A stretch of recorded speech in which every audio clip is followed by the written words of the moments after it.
In 1920, Sadie Taylor became Lubbock's first black educator. She offered classes for black children in a servant's quarters. In 1921, black parents hired a teacher, referenced only as Mrs. Butler, to teach about 20 black children. A year later, another teacher was hired. Her name was Ella R. Carruthers Wynn Isles. She taught a group of children at the Mount Gilead Baptist Church at 17th Street and Avenue A. And as the number of students grew, black parents asked the school board for a public school for black children. The board said no, that there were no funds for such a school. That's when black residents in East Lubbock made the decision to raise money to buy a lot for a school at 17th Street between Avenues B and C.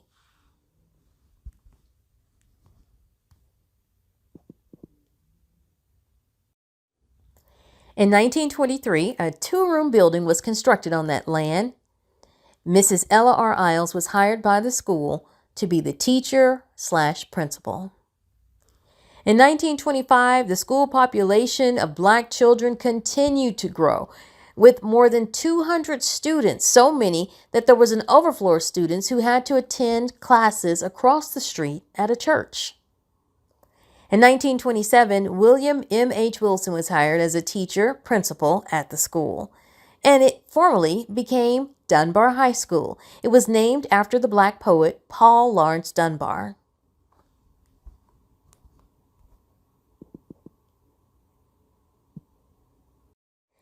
Some 8 years later, seeing the residents were undeterred by efforts to prevent black children from being educated in Lubbock, the Board of Education reluctantly decided to build a separate high school at 26th Street and Date Avenue. Of course, it opened fully accredited. It opened in the fall of 1937, and by then, Lubbock had nearly 2,000 black residents who had stopped sending their kids to the fields to pick cotton and started sending them to school to learn.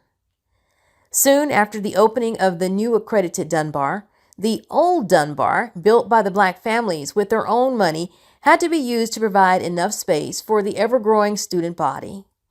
By the 1950s, Dunbar students were being recognized for their outstanding achievements in academics and other extracurricular activities, especially music, when the beloved Roy Roberts became band director. He led that band for 18 years. In 1958, Dunbar moved to a new, larger facility. At that time, it was amongst the most modern facilities in the state.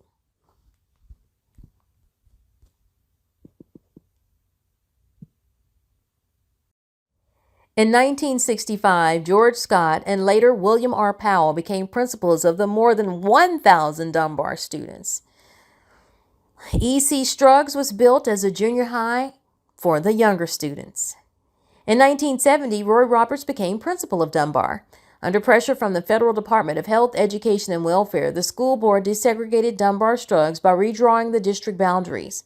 Dunbar became Lubbock's first integrated high school. Tragedy struck.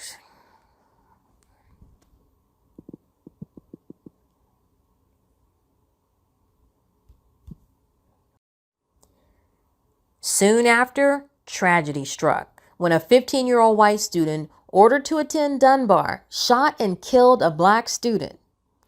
Jeff Earl Carver killed 16-year-old Willie Ray Collier by shooting him in the heart.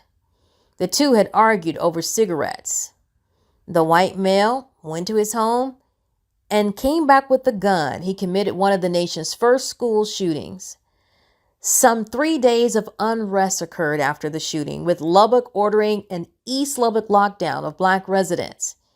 Using a military tank, they raided homes in East Lubbock and arrested several citizens protesting the murder.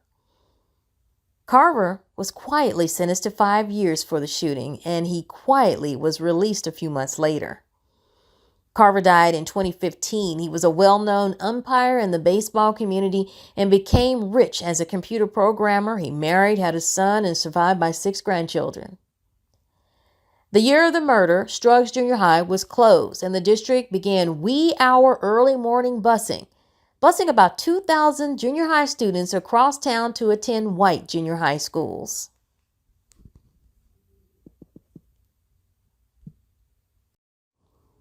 In 1985, Virgil Johnson, a Dunbar graduate, became principal.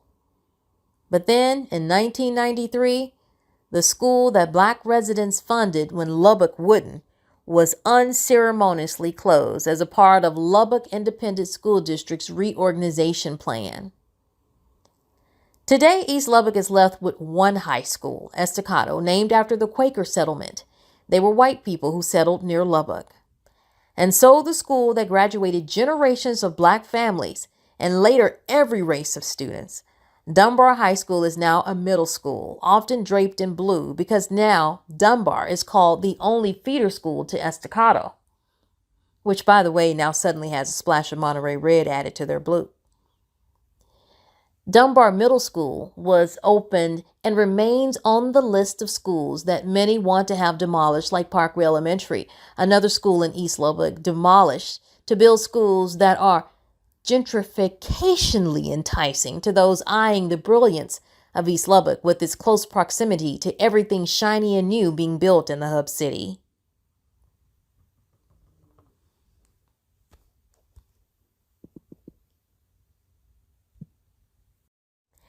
And while our community has been robbed of our school, our beloved Dunbar High School, and our children fed to a school named after Quakers, Dunbar is forevermore our school.